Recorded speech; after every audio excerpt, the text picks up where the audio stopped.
SSTV news కు స్వాగతం. ఒక చట్టవిరుద్ధమైనటువంటి అప్పు, ఒక రాజ్యాంగ విరుద్ధమైనటువంటి అప్పు అసలు ఏ రాష్ట్రమైనా, ఏ రాష్ట్ర ప్రభుత్వమైనా అసలు చేయగలుగుతుందా? ఇప్పుడు రాష్ట్ర ప్రభుత్వం అనేటువంటిది ఏదో ఒక మార్వాడి కొట్టుకెళ్ళి వచ్చిన గోల్స్ తాకట్టు పెట్టి డబ్బులు తీసుకునేటువంటి పరిస్థితి కాదు. వారు కనుక అప్పులు చేయాల్సి వస్తే ఆర్బీఐ రూట్ ద్వారా బాండ్స్ ఇష్యూ చేయాల్సి వస్తుంది. సెక్షన్ 22, సెక్షన్ 20 అండ్ సెక్షన్ 21 ప్రకారం మీకు ఆర్బీఐ యాక్ట్ కింద ఆర్బీఐ ఇస్ ద బ్యాంకర్ గవర్నమెంట్కి.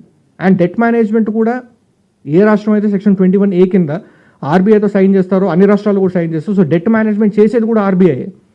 సో మనం ఏదో ఈరోజు కావాలనుకుని మనం అప్పులు చేసేయగలుగుతున్నాం అనేటువంటిది కుదరనటువంటి పరిస్థితి. ప్లస్ ఇంకోటి, రాజ్యాంగం ప్రకారం ఆర్టికల్ 293 కింద కేంద్ర ప్రభుత్వం విధించినటువంటి పరిమితులకు లోబడే ఏ రాష్ట్రం అప్పు చేయగలుగుతుంది. అండ్ కేంద్ర ప్రభుత్వం పరిమితుల్లోకి లోబడి అప్పు చేస్తేనే ఆర్బీఐ కూడా బాండ్స్ ఇష్యూ చేయడానికి పర్మిట్ చేస్తుంది తప్ప ఒక అధికారం లేకుండా ఒక అనధికారికంగా అప్పు చేయడం అనేటువంటిది అసలు it is something which is an impossibility. అనధికారికంగా అప్పు ఈరోజు జరిగిపోయింది. అనధికారికంగా అప్పు జరిగేటువంటి అవకాశం అనేటువంటిది లేదు. ఇప్పుడు